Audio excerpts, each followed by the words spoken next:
guys, how are you doing? I'm really happy to be back with you again and make a new video for you.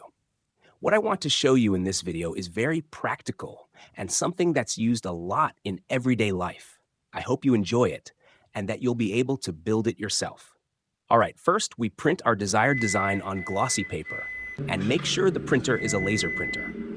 After printing, we cut out the part of the PCB layout that we want to transfer using scissors and cutting it to the desired size.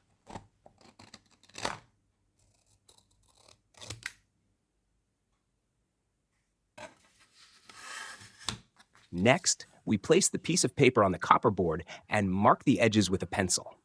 Do this carefully so the cut comes out straight and clean. After marking, we start cutting the board using a coping saw. Once the cut is finished, we separate that piece from the copper board.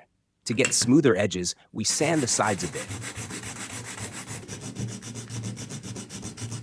Since the copper board oxidizes, we spray a little water on it and start cleaning the surface using 2000 grit sandpaper until it's completely clean. Once the copper is fully clean, we place the board on the ground and put our printed design face down on it. After fixing it in place, we spray the PCB transfer solution onto the board and quickly stick the paper onto the copper. We do the same from the other side. Make sure you stick the paper to the board before the alcohol evaporates.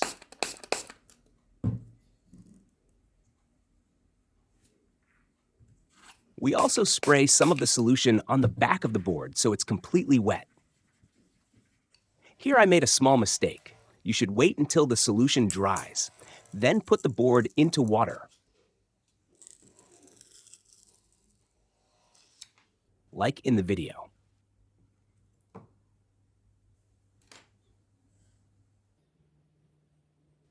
After the paper absorbs moisture, the glossy paper comes off easily and the board is ready for etching. Since I didn't do that, I had to spray some water on the paper and peel it off manually. If the print doesn't come out perfectly or some areas don't transfer well, it's not a problem. Just take a waterproof marker and fix the parts where the design didn't stick properly.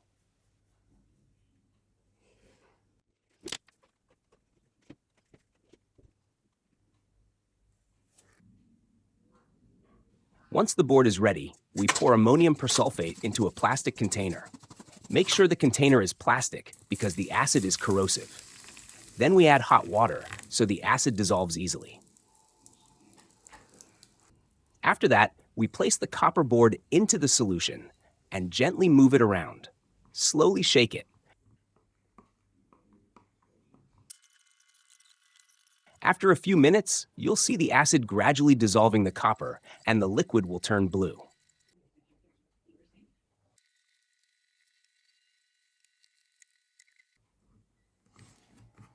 I strongly recommend using protective or latex gloves for this step because working with acid is harmful to the skin. I didn't use gloves here because I was lazy, but you definitely should. After etching, I take the board out, spray it with water, and start sanding until the final traces appear. You can also do this under running water using a scrubber. That works just fine. When the board is ready and the copper traces are visible, we start drilling the holes for resistors and other electronic components. It's best to use a 1mm drill bit. For areas where you place power inputs or the potentiometer, a 1mm bit works well. For resistors and diodes, since they have thinner legs, you can use 0.5mm drill bits to get a cleaner result. Do the drilling carefully and precisely. Once you're done, you can easily check the holes by holding the board up to the light. Now we place the board on a holder and start installing the components one by one, following the schematic or reference we have. We make sure each component is placed in the correct position and direction. Resistors don't have polarity, but electrolytic capacitors, diodes, and ICs are very important and must be placed correctly with the right polarity and pin orientation.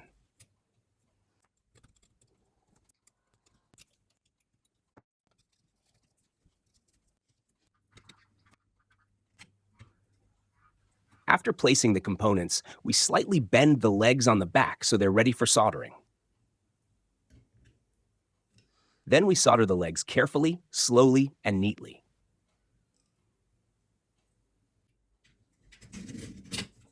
Once finished, we check our work again. When soldering is complete, we cut off the extra legs using wire cutters.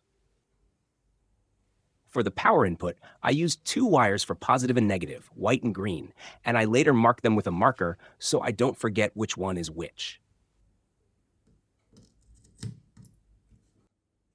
After soldering the input pins, I place the IC into its socket. It's very important to use an IC socket. This way, if the IC gets damaged, you can easily remove it, test it, or replace it. Next, we put the knob on the potentiometer and test it to make sure it turns smoothly. These terminals here are the relay outputs. As you know, relays have a common pin, a normally closed pin, and a normally open pin. Normally open means the circuit is open by default and closes when the relay is activated. This is the pin we usually use. Normally closed is closed by default, meaning current flows through it, and when the relay is triggered, the circuit opens. To show how this works more clearly, I place a red LED on the normally closed pin and a green LED on the normally open pin, and connect them to a 3-volt battery. The device operates on a 12-volt DC power supply. Connect the positive terminal to the positive pin and the negative terminal to the negative pin. As you can see, when the circuit is in standby, the red LED is on, and when we press the start button, the green LED turns on. You can increase the delay time by increasing the potentiometer value up to 2 megaohms and the electrolytic capacitor up to 4,700 microfarads. The higher the resistance and capacitance, the longer it takes for the circuit to switch. For example, if you want a device to stay on for about half an hour, you can use a 1,000 microfarad capacitor and a 1 megaohm potentiometer, then adjust the knob until you reach the desired time. For longer delays, like several hours, you can use a 2 megaohm potentiometer with a 4,700 microfarad capacitor and adjust it as needed. Overall, this circuit works by keeping a device on for a specific amount of time or turning it off after a set delay. It's very practical. You can use it for phone chargers, laptop chargers, and many other devices. These days, many of us plug in our phones at night and leave them charging until morning, which can damage the battery over time. With this device, you can set it for 1 hour, plug in your phone, and it will automatically cut off the power after 1 hour, keeping your phone battery healthy. You can also use this device for many other applications, like watering plants, turning off the TV, or even a desk lamp if you fall asleep while studying, or in any situation where you want a device to turn off automatically after a certain time. Thanks for liking, sharing, and subscribing to my channel. See you in the next video. Goodbye.